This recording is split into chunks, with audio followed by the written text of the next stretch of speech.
تلاوت سے لے کر اب تک جو عشاق مصطفیٰ کے پروانے معزز مہمان آج کی اس پروکار نورانی وجدانی عرفانی سوہانی ایمانی محفل میں تشریف لائے، اسٹیج سے لے کر پیچھے تک دائیں بائیں سب کو آنکھوں کی پلکوں پہ کیا تکتہ دل پر بٹھا کر دل کی ادا کریں گے، سو خوش آمدید کہتا ہوں، اہلاً سہلاً مرحبا۔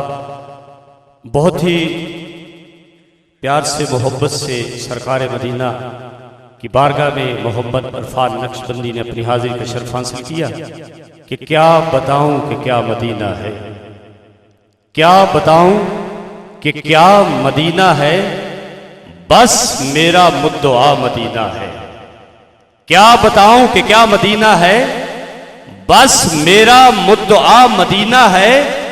ارے اس کی آنکھوں کا نور دیکھو، ارے جس نے دیکھا ہوا مدینہ ہے، ارے اس کی آنکھوں کا نور تو دیکھو جس نے دیکھا ہوا مدینہ ہے۔ اور توجہ، اٹھ کے جاؤں کہاں مدینے سے، اٹھ کے جاؤں کہاں مدینے سے، کیا کوئی دوسرا مدینہ ہے، اٹھ کے جاؤں کہاں مدینے سے، کیا کوئی دوسرا مدینہ ہے۔ جب سر ڈاکٹر محمد اقبال حکیم الامت سے کسی نے سوال کیا، دعوت دے رہا ہوں میاں صاحب کو 1 منٹ کی حاضری، سوال کیا کہ آپ کو حکیم الامت کیوں کہتے ہیں، کیا پی ایچ ڈی فلسفہ منطق یا شاعری، تو آپ نے نفی کرتے ہوئے کہا نا نا بابا نا، اس لیے مجھے حکیم الامت کہتے ہیں کہ میں نے 1.25 کروڑ مرتبہ سرکار کی آل پر درود کا نذرانہ پیش کیا اور کہا کہ نہ امیر ہوں نہ فقیر ہوں نہ کسی بادشاہ کا وزیر ہوں، ارے در سیدہ ہے میری سلطنت، بس اسی سلطنت کا میں فقیر ہوں۔ اور کون سیدہ کائنات کہ جس پر خدا کے دین کا، جس پر خدا کے دین کا ہوتا ہے خاتمہ، اس فخر کائنات کی بیٹی ہے فاطمہ۔ اور اقبال کہتے ہیں کہ اگر مجھے شریعت کا خیال نہ ہوتا، لوگ کعبے کو سجدہ کرتے ہیں، اقبال فاطمہ کی قبر کو سجدہ کرتا۔ اور میرے حضور یوں ہی نظر آپ کی رہے، جیسے بنی ہوئی ہے ایسے بنی رہے۔ تلاوت سے لے کر اب تک مجھ سے ثناخوان رسول سے اور مائک پہ آنے والوں سے کوئی غلطی ہو تو مجھے خدا را معاف کر دیجیے گا۔ اور حضرت آدم علیہ سے لے کر آج تک جو دار فانی سے رخصت ہو چکے ہیں، ہمارے والدین اور آپ کے بہن بھائی عزیز و قربا، اللہ ان کے درجات بلند فرمائے۔ اور دعوت دے رہا ہوں مجسمہ شرافت آج کی اس محفل کے دلہا، مرکز امیر دارالاحسان تاجدار دارالاحسان میاں ذوالفقار احمد صاحب بہت ہی خوبصورت انداز کے ساتھ، محبت کے ساتھ آپ سے محو گفتگو ہو گئے۔ آپ نے جس عقیدت و محبت کے ساتھ ثناخواں کو سنا، اور اسی طرح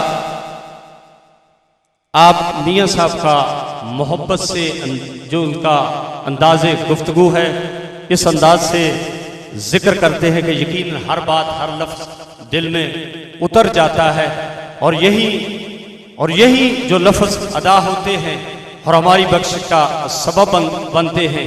اور تمام دوست احباب اسٹیج سے لے کر پیچھے تک دائیں بائیں کوئی زبان خاموش نہ رہے اور کوئی ہاتھ نیچے نہ رہے۔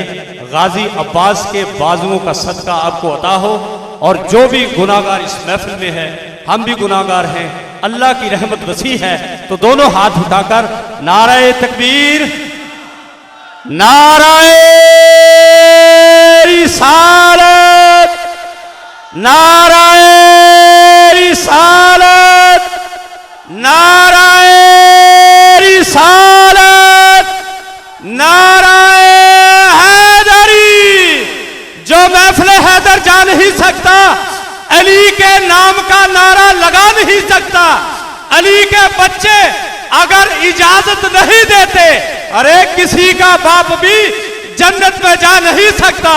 نعرہ حیدری، نعرہ غوثیہ، ذکر مصطفیٰ، شان اولیاء۔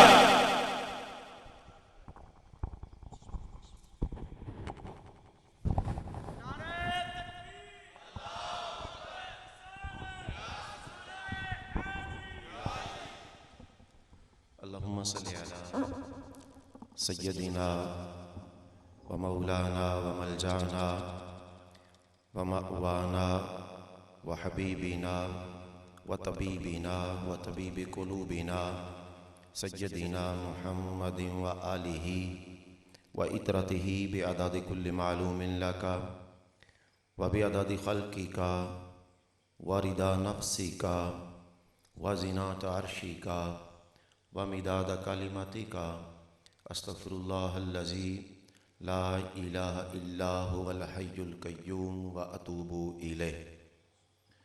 قال اللہ تبارک و تعالی فی القرآن المجید وَاعْتَصِمُوا بِحَبْلِ اللَّهِ جَمِيعًا وَلَا تَفَرَّقُوا صدق اللہ العلی العظیم۔ ان اللہ وملائکتہ یصلون علی النبی یا ایہا الذین آمنوا صلوا علیہ وسلموا تسلیما۔ الصلاۃ والسلام علیک یا سیدی یا رسول اللہ وعلی آلک واصحابک یا سیدی یا نور اللہ۔ الصلاۃ والسلام علیک یا سیدی یا خاتم النبیین وعلی آلک واصحابک یا سیدی یا امام المرسلین۔ شراب کہن پھر پلا ساقیا، شراب کہن پھر پلا ساقیا، وہی جام گردش میں لا ساقیا، مجھے عشق کے پر لگا کر اڑا، میری خاک جگنو بنا کر اڑا، خرد کو غلامی سے آزاد کر، جوانوں کو پیروں کا استاد کر، تڑپنے پھڑکنے کی توفیق دے، دل مرتضیٰ سوز صدیق دے۔ بلغ العلا بکمالہ کشف الدجا بجمالہ حسنت جمیع خصالہ صلوا علیہ وآلہ۔ احباب ذی وقار، اللہ رب العالمین کا کروڑہا فضل و کرم کہ اس مالک نے ہم سب کو آج کی اس رات میں اپنی بارگاہ میں اور اپنے پیارے محبوب کریم صلی اللہ علیہ وسلم کی بارگاہ میں حاضری کی توفیق عطا فرمائی۔ اللہ رب العالمین اپنے محبوب کریم صلی اللہ علیہ وآلہ وبارک وسلم کے وسیلہ جلیلہ سے ہم سب کا یہاں آنا، مل بیٹھنا، ذکر و اذکار کا کرنا، سننا اپنی خوبصورت بارگاہ میں قبول اور منظور فرمائے۔ حاجی نعیم سلطان صاحب اللہ رب العالمین سلامت رکھے، فیاض احمد وڑائے صاحب بیٹھے ہوئے ہیں، اور پروفیسر راشد سندھو صاحب ہیں، اور خالد محمود ڈوگر صاحب، اور جتنے بھی سب احباب ہیں، ہم سب ہی آج اللہ رب العالمین کی بارگاہ میں دعا گو ہیں کہ اللہ تعالیٰ ملک پاکستان کو استحکام عطا فرمائے اور عالم اسلام پر خاص فضل اور کرم فرمائے، اور پوری دنیا کے مسلمانوں کو ایک مرکز پر متحد فرمائے۔ توبہ کا دروازہ اس وقت تک کھلا ہوا ہے جب تک یہ سانسوں کی مالا چل رہی ہے، جب تک سورج مغرب سے طلوع نہیں ہوتا اس وقت تک توبہ کا دروازہ کھلا ہوا ہے، اور اللہ بڑا رحمان بھی ہے اور رحیم بھی، اللہ کریم بھی ہے۔ قرآن حکیم میں رب کائنات ارشاد فرماتے ہیں یا ایھا الانسان ما غرک بربک الکریم، اے انسان کیوں بھٹکتا پھرتا ہے، میں تو بڑا کریم ہوں، میں تو تجھ سے بڑی محبت کرتا ہوں، تو میری طرف آ کر تو دیکھ، متوجہ نہ ہوں تو کہنا، میری راہ میں چل کر تو دیکھ، راہیں نہ کھول دوں تو کہنا، اے میرے بندے مجھ سے سوال کر کے تو دیکھ، بخشش کی حد نہ کر دوں تو کہنا، اے میرے بندے میرے لیے ملامت سہ کر تو دیکھ، اکرام کی انتہا نہ کر دوں تو کہنا، اے میرے بندے میرے لیے لٹ کر تو دیکھ، رحمت کے خزانے نہ لٹا دوں تو کہنا، اے میرے بندے میرے کوچے میں بک کر تو دیکھ، انمول نہ کر دوں تو کہنا، وہ مجھے رب مان کر تو دیکھ، سبب سے بے نیاز نہ کر دوں تو کہنا۔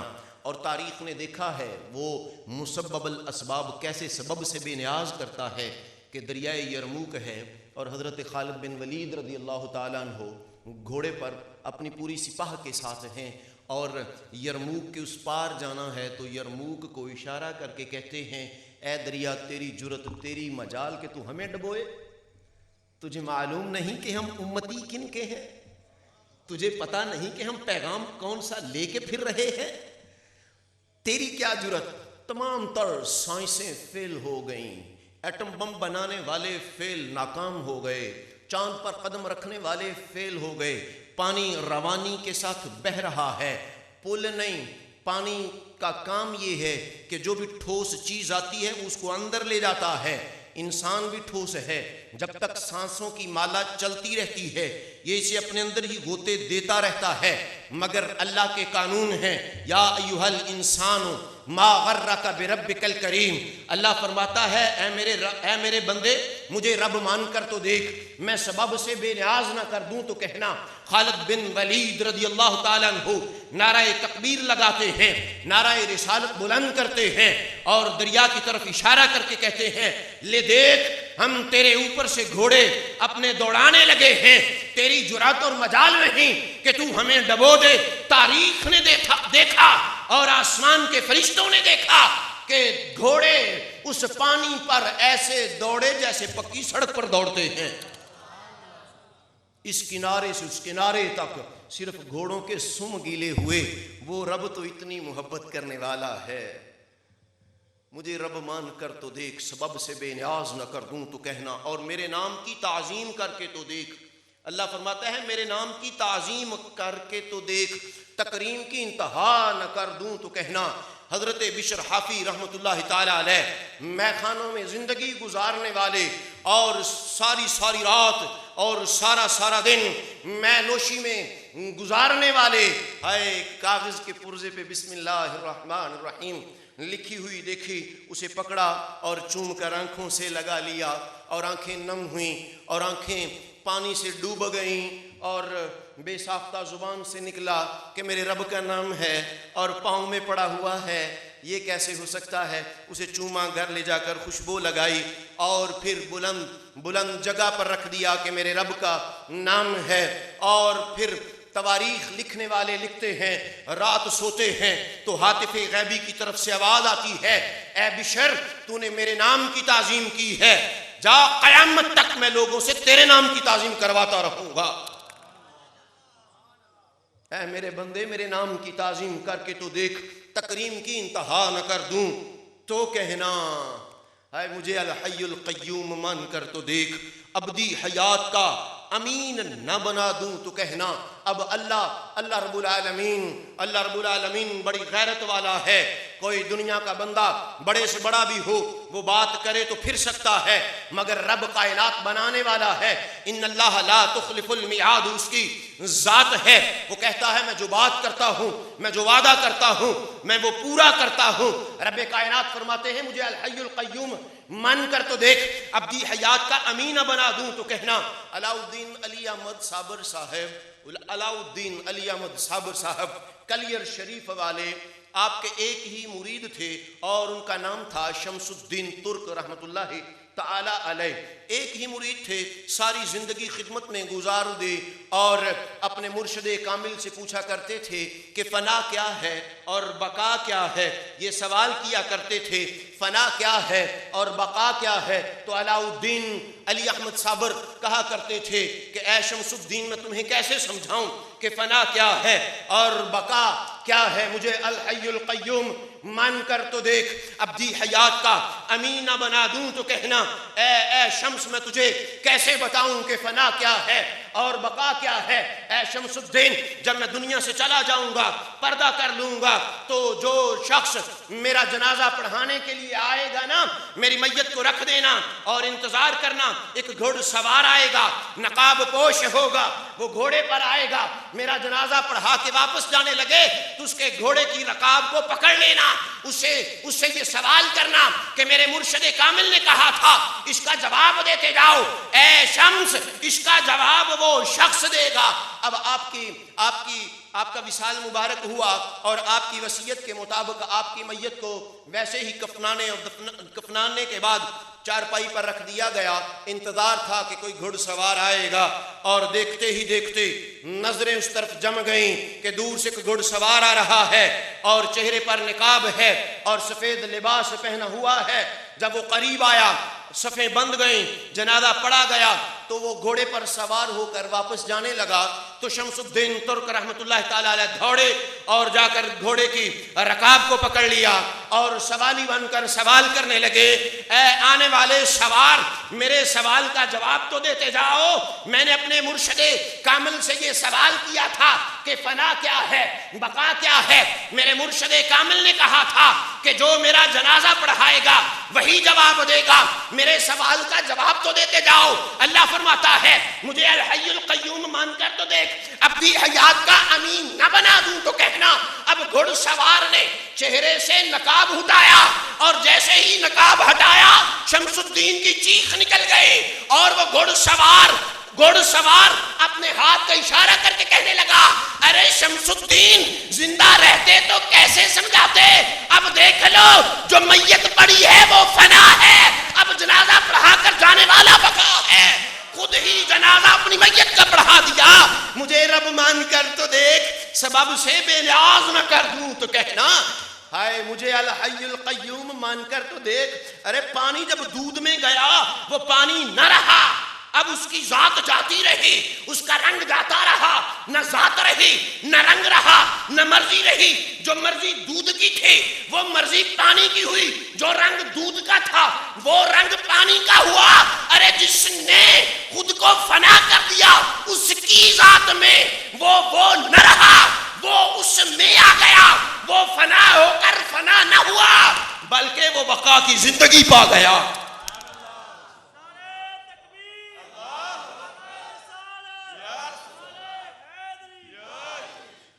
مجھے الحی القیوم مان کر تو دیکھ، ابدی حیات کا امین بنا دوں تو کہنا۔ اولیاء کی زندگیاں ہمارے سامنے ہیں اور دیکھا جائے تو خون کا رنگ ان کا بھی سرخ، ہمارا بھی سرخ ہی ہے، مگر انہوں نے کیا کیا کہ وہ فنا سے بقا کی طرف سفر کر گئے۔ انہوں نے صرف اتنا کیا، صرف اتنا سا کام کیا کہ انہوں نے اللہ کی ذات پر کامل توکل کر لیا، خود کو اس کی مرضی کے سانچے میں ڈھال لیا۔ جیسے میت ہوتی ہے نا غسال کے ہاتھ میں، تو غسال جیسے چاہتا ہے وہ میت کے ساتھ کرتا رہتا ہے، میت کی مرضی نہیں ہوتی۔ ایسے ہی جب بندہ خود کو اس کی مرضی میں ڈھال دیتا ہے نا تو پھر وہ فنا سے بقا کی طرف سفر کر لیتا ہے، مرضی اس کی ہو۔ اب جینا ان صلاتی و نسکی و محیایا و مماتی للہ رب العالمین، اب جینا اس کے لیے، اب مرنا اس کے لیے، اب اٹھنا اس کے لیے، اب بیٹھنا اس کے لیے، اب پینا اس کے لیے، اب کھانا اس کے لیے، اب یہ سانسوں کی مالا چلتی ہے تو اس کے لیے، رک جائے گی تو اس کے لیے۔ بلکہ یہ جو لوگ ہوتے ہیں نا فنا سے بقا کی طرف سفر کرتے ہیں، وہ تو مرتے بھی اس لیے ہیں، وہ تو موت کو سینے سے لگاتے اس لیے ہیں کہ ہماری اپنے دوست کے ساتھ ملاقات ہونے والی ہے۔ مجھے الحی القیوم مان کر تو دیکھ، ابدی حیات کا امین بنا دوں تو کہنا۔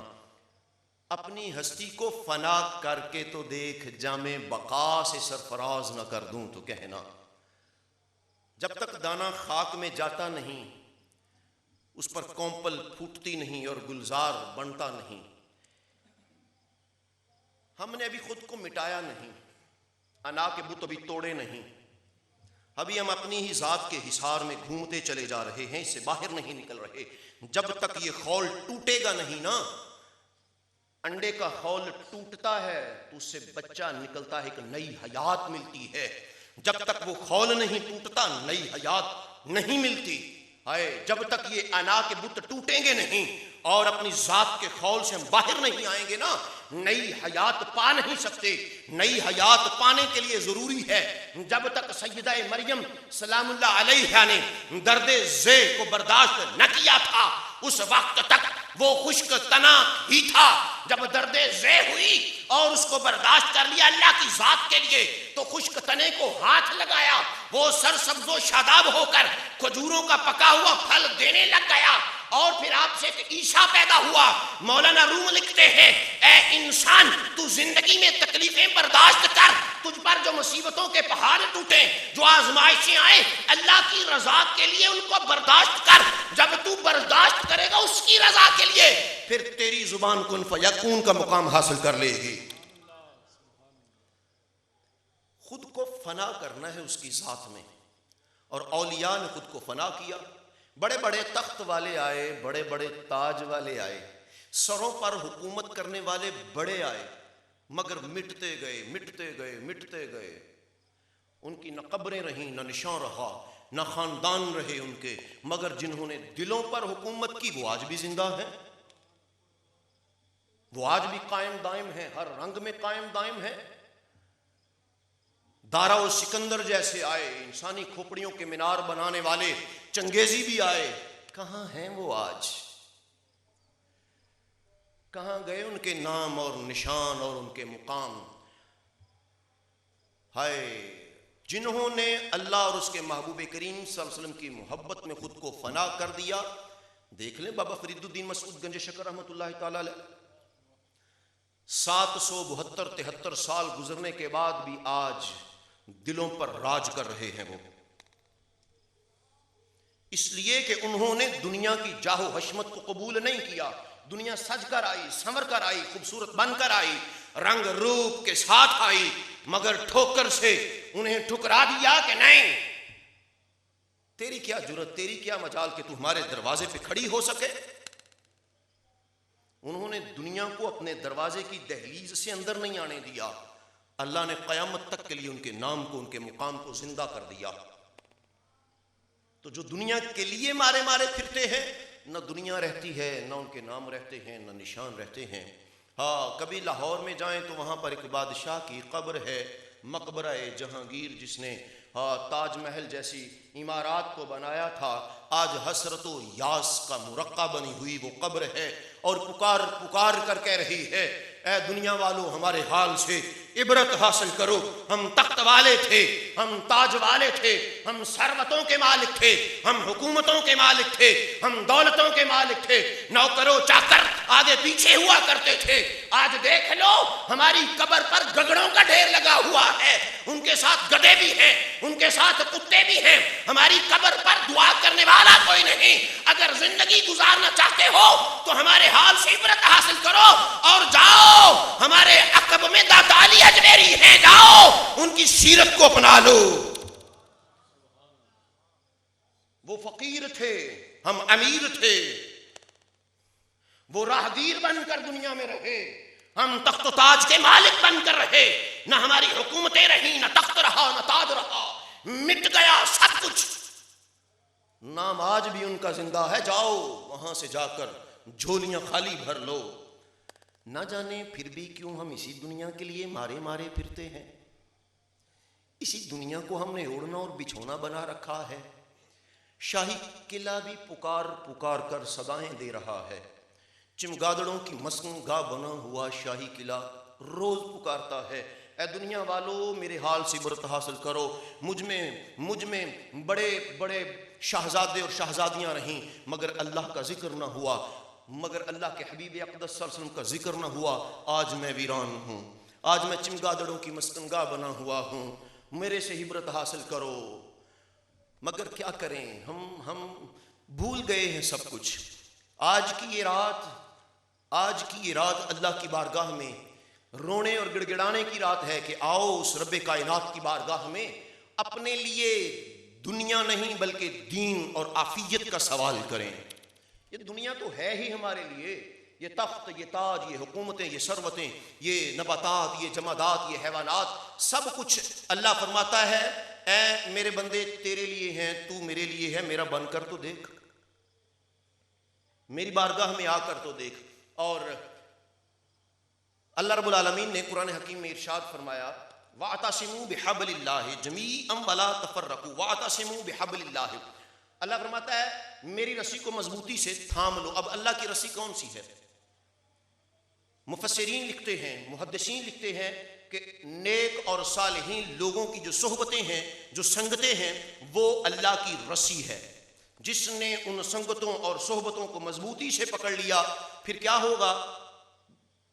بحبل اللہ جمیعا ولا تفرقوا. اللہ فرماتا ہے تمام تر تفرقات سے بچ جاؤ. ہم نے تفرقات سے صرف یہ معنی اخذ کیے ہیں کہ وہابی اور سنی اور دیوبندی اور فلاں اور فلاں اور فلاں. نہیں نہیں نہیں نہیں نہیں, قرآن ان لمیٹڈ ہے, لمیٹڈ نہیں ہے. اس میں جامعیت ہے. یہاں مراد صرف سنی و وہابی کے تفرقات سے نہیں ہیں، اس میں اور بھی بڑی باتیں ہیں پنہاں. یہ تو کوزے میں سمندر ہے، کوزے میں سمندر، اس میں اور بھی بہت کچھ ہے. جمیعا ولا تفرقوا، فرق سے نکلا ہے نا تفرقات. اب فرق کیا ہے؟ امیر اور غریب کا بھی فرق ہے، گورے اور کالے کا بھی فرق ہے، اجمی اور عربی کا بھی فرق ہے. یہ سارے فرق ہیں. یہ ارائی کا اور ڈوگر کا اور راجپوت بھٹی کا اور جٹ کا، یہ بھی تو فرق ہے نا. اللہ کہتا ہے نہیں، جمیعا ولا تفرقوا، اللہ کہتا ہے ان تفرقات سے باہر آ جاؤ. میں نے یہ فرقے بنائے مگر صرف پہچان کے لیے، عزتوں کے لیے نہیں ہیں. یہ معیار عزتوں کا نہیں ہے. سب برابر ہیں، سب برابر ہیں، سب برابر ہیں. اور آدم کی اولاد ہے، آدم مٹی سے بنے تھے. تو احباب ذی وقار، آج ہم نے دیکھنا یہ ہے کہ آج پوری دنیا میں جو اسلام کا حال ہے وہ کس وجہ سے ہے. ہم اوج ثریا سے، یہ جو زمین کی پستیوں میں جا رہے ہیں، کیوں ہے آخر؟ اس کی وجہ کیا ہے؟ کہیں نمازیوں کی کمی آ گئی، کہیں روزہ داروں کی کمی آئی ہے، کہیں حاجیوں کی کمی آئی ہے، کہیں راتوں کے جگراتے کرنے والوں کی کمی آئی ہے، کوئی صدقات و خیرات کرنے والوں کی کمی آئی ہے؟ نہیں. اگر نظر دوڑاتے ہیں تو شب و روز طواف کعبہ بھی ہو رہا ہے. اگر نظر دوڑاتے ہیں تو مسجدیں بھی بھری ہوئی نظر آتی ہیں. اگر نظر دوڑاتے ہیں نا تو صدقات و خیرات کرنے والے بھی بہت ہیں. اگر نظر دوڑاتے ہیں تو صوم و صلاۃ کے پابند بہت سے لوگ ہیں. پھر وجہ کیا ہے؟ ہم اوج ثریا سے دن بدن پستیوں کی طرف کیوں جا رہے ہیں؟ اس کی وجہ ڈھونڈنے سے یہ ملتی ہے، نہ نمازیوں کی کمی، نہ روزہ داروں کی کمی ہے. ہاں اگر کمی آئی ہے تو باہمی الفتوں اور محبتوں کی کمی آئی ہے. ہماری زبانیں کڑوی ہو گئیں، ہمارے لہجے سخت ہو گئے. ہم نے دولت کو معیار زندگی بنا لیا، ہم نے حکومتوں کو معیار زندگی بنا لیا. انسان ہو کر دوسروں کو انسان نہیں سمجھتے ہیں، خود کو اعلیٰ و ارفع و برتر سمجھتے ہیں اور دوسرے کو اپنے سے کمتر، ذلیل و رسوا سمجھتے ہیں. اسی وجہ سے اللہ نے ہم سے ہمارا جو مرتبہ و مقام تھا واپس چھین لیا. جب ہم ایک دوسرے کی قدر کرنے والے بن جائیں گے، ایک دوسرے سے محبت کرنے والے بن جائیں گے، ایک دوسرے کا خیال رکھنے والے بن جائیں گے نا، تو یہ دنوں کی، لمحوں کی بات ہے، ہم واپس اپنے مقام پر پہنچ جائیں گے. اسلام ہم نے سمجھے ہی نہیں. اگر سمجھتے تو آج یہ حال نہ ہوتا. آج ہمارے ملک میں یہ طبقات میں بٹا ہوا اسلام نہ ہوتا. ہم پڑھتے ہیں کتابوں میں کہ ہم سے پہلے ہندوستان طبقات میں بٹا ہوا تھا، مگر کیا کریں، رونا آتا ہے، دکھ کی بات ہے کہ آج ہمارا معاشرہ بھی طبقات میں بٹ گیا. ایک ایلیٹ کلاس ہے، ان کے لیے سکول اور ہیں، ان کے لیے کالجز اور ہیں، ان کے لیے یونیورسٹیز اور ہیں، ان کے لیے ہسپتال اور ہیں، ان کے لیے ڈاکٹرز اور ہیں. ایک امیر طبقہ ہے، ان کے لیے اور ہیں. ایک درمیانہ طبقہ ہے، ان کے لیے اور ہیں. ایک غریب طبقہ آ گیا، ان کے لیے اور ہیں معیار زندگی. انہیں ٹاٹ بھی میسر نہیں ہے، انہیں ڈاکٹر بھی میسر نہیں ہے. ہسپتال میں چلے جائیں تو سفارش بھی نہیں ہے کہ وہ اپنے مریض کو بیڈ پر لٹا سکیں. ان کے لیے ڈاکٹر بھی اور ہیں. کیوں؟ کیا اسلام یہ درس دیتا ہے ہمیں؟